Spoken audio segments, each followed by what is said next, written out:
찬송가 352장으로 함께 찬양하겠습니다. 찬송가 352장입니다.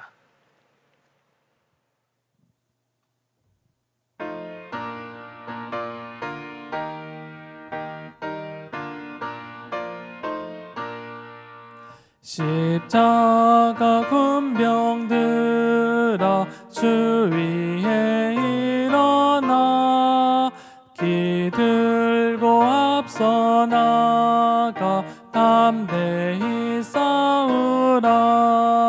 주께서 승전하고 영광을 얻도록 그 군대 거느리사 이기게 하시네.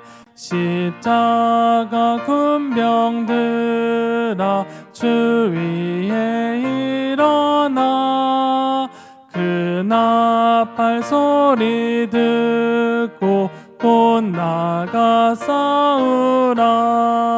수 없는 원수 앞에 주 따라갈 때에 주 예수 힘을 주사 강하게 하시네. 십자가 군병들아 주 위에 일어나 내 힘이 부족하니 주 권능 믿으라. 복음의 갑주 입고 늘 기도하면서 너 맡은 자리에서 충성을 다하라. 십자가 군병들아 주 위에 일어나 이날에 접전하고 곧 개가 부르라. 승전한 군사들은 영생을 얻으며 영광의 주와 함께 왕노릇하리라. 아멘.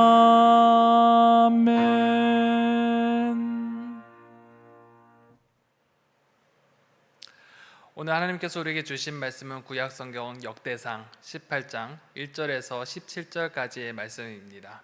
구약성경 639면에 기록되어져 있는 역대상 18장 1절에서 17절까지의 말씀을 제가 봉독할 때 살아계신 하나님의 음성을 들으실 수 있으시길 바랍니다.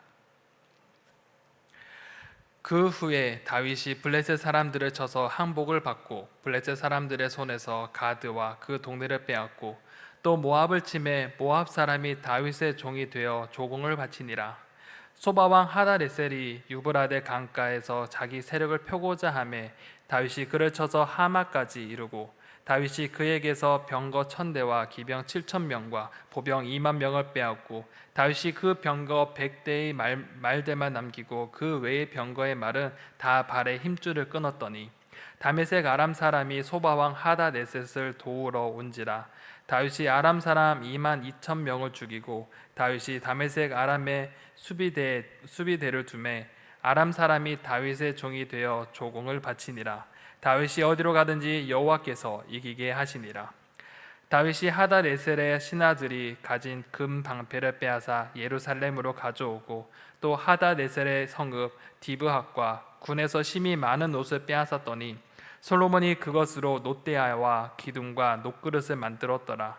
하맛 왕 도후가 다윗이 소바왕 하다레셀의 온 군대를 쳐서 무찔렀다 함을 듣고 그의 아들 하도람을 보내서 다윗 왕에게 문안하고 축복하게 하니 이는 하다레셀이 벌써 도후와 맞서 여러 번 전쟁이 있던 터에 다윗이 하다레셋을 쳐서 무찔렀음이라.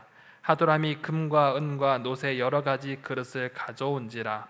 다윗이 그것으로 여호와께 드리되 에돔과 모압과 암몬 자손과 블레셋 사람들과 아말렉 등 모든 이방 민족에게서 빼앗아온 은금과 함께하여 드리니라. 수르야의 아들 아비새가 소금 골짜기에서 에돔 사람 18,700명을 쳐 죽인지라. 다윗이 에돔의 수비대를 두매 에돔 사람이 다 다윗의 종이 되니라. 다윗이 어디로 가든지 여호와께서 이기게 하셨더라. 다윗이 온 이스라엘을 다스려 모든 백성에게 정의와 공의를 행할세. 수르야의 아들 요압은 군대 사령관이 되고 아힐루스의 아들 여호사밧은 행정장관이 되고 아히두베의 아들 사독과 아비아달의 아들 아비멜렉은 제사장이 되고 사워사는 서기관이 되고 여호야다의 아들 브나야는 그렛 사람과 블렛 사람의 사람을 다스리고 다윗의 아들들은 왕을 모시는 사람들의 우두머리가 되니라. 아멘. 역대상 17장에서 하나님은 다윗과 언약을 맺으셨습니다. 그 중에서 10절을 함께 살펴보면 전에 내가 사사에게 명령하여 내 백성 이스라엘을 다스린 때와 같이 아니하게 하고 또 내 모든 대적으로 내게 복종하게 하리라. 또 내게 이르노니 여호와가 너를 위하여 한 왕조를 세울지라 라고 하나님께서는 다윗에게 약속하셨습니다. 즉 이 약속은 주변 나라의 위협이 없이 그들이 또한 다윗을 복종하게 하며 또한 다윗을 왕조로 세우며 더 나아가 왕국에서 제국으로 확장하겠다는 하나님의 약속입니다. 그렇게 이 약속은 18장에서 20장을 통해서 현실로 이어집니다. 그중 오늘 함께 볼 18장은 다윗이 주변국과 전쟁을 통해 승리를 하였고 대적을 굴복시킨 장면이 등장합니다. 또 어떤 날은 다윗에게 먼저 손을 내밀어 복종하며 조공을 바치게 되었습니다. 이러하여 다윗은 얻어진 많은 노획물과 조공을 하나님께 바쳤고 이후에 성전에 사용되게 됩니다. 뿐만 아니라 다윗은 하나님의 대리인으로서 그 나라를 정의와 공의로 이스라엘을 다스림을 기록하고 있습니다. 이러한 내용을 바탕으로 오늘 본문을 자세히 한번 살펴보겠습니다. 오늘 본문은 다윗의 제국을 어떻게 세워나가는가에 대한 내용이 나타납니다. 크게 4개의 단락으로 구분되어 있는데 첫 번째 단락, 바로 다윗의 전복 전쟁으로서 블레셋과 모압과 아람을 친 내용이 1절에서 6절까지 나타납니다. 그리고 두 번째 단락에서는 위의 전복 전쟁을 통해서 얻어진 이 노획물을 여호와께 드린 장면이 7절에서 11절까지 기록되어져 있습니다. 그리고 다시 전복 전쟁에 대한 이야기, 에돔을 정벌한 내용을 12절, 13절에서 기록하고 있고 마지막에 다윗의 통치와 내각 구성을 어떻게 했는지 14절에서 17절까지 이야기하고 있습니다. 이제 본문을 자세히 한번 살펴보겠습니다. 첫 번째, 다윗의 전복 전쟁 이야기입니다. 다윗은 전복 전쟁의 블레셋, 모압, 아람에 대한 내용을 먼저 기록합니다. 다윗은 이스라엘의 서쪽 블레셋과 동쪽에 있는 모압과 북쪽의 아람을 정복하기 위해 전쟁에 돌입합니다. 1절에 보면 다윗은 이스라엘의 서쪽 블레셋을 쳤고 또한 그곳에서 승리하였고 가드와 그 일대를 정복했음을 기록합니다. 블레셋은 전통적으로 이스라엘 힘들게 했던 나라였습니다. 그 악역은 창세기 21장에서도 암시되어 있고 출애굽부터 4세때까지 또한 사울에 이르기까지 언제나 이스라엘에게 위협적인 존재였습니다. 하지만 다윗은 블레셋의 항복을 받아내었고 이후에 이스라엘의 역사에서 블레셋은 큰 힘을 발휘하지 못하게 되었습니다. 또한 2절은 사해의 동쪽에 있는 모압을 정복한 이야기입니다. 모압의 경우 롯의 자손으로서 이스라엘의 형제의 나라이기도 합니다. 또한 하나님께서 출애굽한 백성들에게 모압을 침공하지 말라라고 분명하게 명령하셨습니다. 그러나 민수기 22장에서 시작된 발락과 발람 이야기, 그리고 바알 부올 사건 등을 통하여서 그들은 언제나 이스라엘을 괴롭혔고 역사적으로도 적대적인 관계에 놓여 있었습니다. 다윗은 전쟁을 통하여서 모압을 제압했고 다윗의 속국이 되어 그들은 다윗에게 조공을 바치게 된 것입니다. 그리고 3절에서 6절까지는 소바 왕 하다레셀과의 전쟁을 이야기합니다. 그는 이스라엘의 북쪽 이 아람의 소왕국 중 가장 강력한 힘을 가진 왕이었습니다. 그러나 다윗 앞에서는 그 힘을 발휘하지 못합니다. 다윗은 북쪽으로 진격하였고 하맛까지 이르게 되었다라고 합니다. 이 하맛이란 곳은 이 예루살렘의 동북쪽 한 400km 정도 이상이 떨어진 곳이 그 성읍인데 하나님이 아브라함에 약속하신 그 가나안 땅의 북쪽 경계가 바로 이 하맛입니다. 그리고 4절에 보면 하다레셀에게서 병거 1000대와 기병 7000명, 보병 2만 명을 빼앗았고 이 보병 중심이었던 그 이스라엘 군대의 위협이 되는 병거의 말은 감축하였다라고 기록하고 있습니다. 또한 5절에 보면 하다레셀의 소식을 들은 아람의 다메섹 왕을 도우러 왔으니라고 기록합니다. 그러나 그들은 역시 또한 패배하게 되었고 6절 상반절에 보면 오히려 다메섹이 빼앗겼고 다윗은 그곳에 수비대를 세워서 그곳을 점거하게 되었다라고 합니다. 그들 또한 다윗의 종이 되었고 또한 조공을 바쳤다라고 또한 기록하고 있습니다. 다윗의 전복 전쟁은 백전백승 불패신화를 이루어냈습니다. 그 이유는 단 한 가지였습니다. 6절 하반절에 보면 다윗이 어디로 가든지 여호와께서 이기게 하시니라 라고 기록합니다. 하나님께서 그와 함께 하셨고 이기게 하셨습니다. 이는 하나님께서 다윗에게 약속하신 대로 그들의 대적으로부터 복종하게 만드셨습니다. 이제 두 번째 단락에서 이런 전복 전쟁을 통해 승리를 통해 얻어낸 이 노획물을 어떻게 했는가? 바로 여호와께 선벌하여 드렸음을 기록하고 있습니다. 다윗은 전쟁을 통해 수많은 전리품을 챙길 수 있게 되었습니다. 또한 이 전쟁을 통해서 많은 조공이 들어오게 되었습니다. 그리고 역대기 기자는 이 전리품들을 어떻게 사용했되었는지 그 궁금증을 해소하고자 7절에 이렇게 기록합니다. 하델에셋의 금 방패와 8절에 놋을 빼앗고 훗날 그것들이 솔로몬의 성전 건축 때 놋대와 놋기둥 그리고 놋그릇의 재료로 사용되었다라고 기록합니다. 또한 9절에 보면 조공들도 들어왔는데 다윗이 하닷에셀에게 승리한 소식을 들은 이 하마당 도우가 10절에 보면 그 아들 하도람을 보내서 다윗에게 문안 인사하고 화친을 청했고 그에 대해서 금과 은과 놋과 여러 가지 기구를 선물했다라고 기록합니다. 그리고 11절에 보면 다윗은 에돔, 모압, 암몬, 블레셋 등 이 전쟁을 통해서 얻은 전리품을 하나님께 드렸다라고 기록합니다. 이스라엘 나라를 위해 국가의 재정으로 드릴 수 있었고 자신을 위해 사용할 수 있었지만 다윗은 이 모든 것을 하나님께 영광을 돌렸고 하나님 일에 사용하고자 했습니다. 특히 이 전쟁이 하나님의 이 다윗의 힘이 아니라 바로 하나님께서 이기게 하신 전쟁이기에 그 은혜를 기억하며 하나님께 드리고자 했습니다. 그리고 세 번째는 다시 한 번 더 전복 전쟁에 대한 이야기가 기록되어져 있습니다. 바로 에돔에 대한 이야기입니다. 다윗은 이스라엘의 사해 남부 에돔 지방에 정벌을 나섭니다. 에돔 역시 에서의 자손이고 이스라엘 형제 국가이라고 말할 수 있지만 전통적으로 역사적으로 이스라엘과 적대 관계에 있었습니다. 12절에 보면 아비새가 소금 골짜기에서 18,000명을 죽이면서 승리를 이끌었고 그것은 또한 그곳에 다메섹 수비대를 둔 것처럼 13절에도 보면 에돔에도 수비대를 두었다라고 하면서 에돔이 하나 이스라엘에 속하게 되었다라고 기록합니다. 그리고 이 전쟁 역시 다윗의 능력이 아니라 하나님께서 행하셨고 하나님께서 이기게 하셨다라고 분명하게 기록하고 있습니다. 이제 마지막으로 다윗의 통치와 내각 구성에 대해서 이야기하고자 합니다. 앞서 기록된 말씀처럼 하나님은 다윗에게 약속하신 것을 이행해 나가셨습니다. 그가 나아가는 곳마다 승리하게 하셨습니다. 그리고 다윗은 그 모든 것이 하나님께 행하셨습니다 라고 고백하면서 그 하나님의 은혜를 잊지 않았습니다. 다윗은 자신이 이스라엘의 왕이었지만 하나님께서 이 땅의 주인이자 왕이심을 알았기에 그는 겸손하게 그 나라를 다스리기도 했습니다. 그리고 하나님의 방법대로 이 나라를 다시 다스리고자 했습니다. 그렇기에 14절에 보면 다윗이 온 이스라엘을 다스려 모든 백성에게 정의와 공의를 행할세라고 기록합니다. 온 이스라엘을 다스림에 있어서 그는 공의와 정의로 다스렸다라고 기록합니다. 이 정의는 법정에서의 공평성이며 이 공의는 율법에 부합하는 의를 뜻하는 것입니다. 결국 이 두 가지의 덕목은 하나님의 통치 기반이자 필수 요목이 됩니다.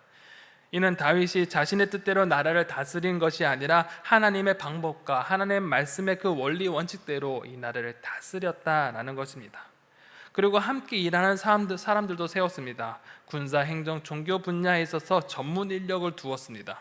15절에 보면 군대 사령관으로서 요압을, 행정장관에는 여호사밧을, 16절에 사독과 아비멜렉을 제사장으로, 사워사는 서기관으로, 마지막 17절에는 브나야를 용병을 관리하는 사람으로 그렛과 블렛 사람의 용병의 책임자로 그를 세웠습니다. 그리고 다윗의 아들들은 대신들의 책임자가 되어 이스라엘을 이끌어가게 하셨습니다. 이를 통해 국내와 국외적으로 이스라엘은 점점 견고해졌고 안정된 나라가 세워져 가고 있었습니다. 오늘 말씀을 정리해 보고자 합니다. 오늘 말씀을 통해 하나님께서는 다윗 왕과 맺은 언약을 어떻게 이행해 나가고 계셨는가를 보게 됩니다. 특히 그의 나라를 견고하게 하리라라는 그의 말씀을 이루어 가시기 위해 다윗을 사용하셨고 다윗이 가는 곳마다 승리를 허락해 주셨습니다. 그리고 다윗은 이 모든 것이 하나님께서 승리를 주신 것이고 하나님께서 승리로 이끌으셨음을 고백하면서 그 은혜 감사하며 하나님께 예물을 올려드립니다. 또한 다윗은 자신이 이스라엘의 왕이지만 진짜 이스라엘 왕은 바로 전능하신 하나님이시기에 하나님의 원칙과 방법대로 그 땅을 다스리고자 공의와 정의로 다스렸습니다. 그리고 이렇게 공의와 정의로 이 땅을 다스려 나갈 때 이스라엘은 국내적으로 국외적으로 점점 견고하고 안정된 나라가 만들어져 갔습니다. 사랑하는 성도 여러분, 오늘 말씀을 통해 우리는 어떠한 삶을 살아가고 있는가라는 것을 한번 점검해 볼 수 있습니다. 자신의 성공이 하나님의 은혜였음을 고백하며 내게 주어진 그 권력과 지위가 내 것이 아니라 하나님께서부터 왔음을 고백하고 그것을 하나님의 방법대로 사용한 다윗의 모습을 보게 됩니다.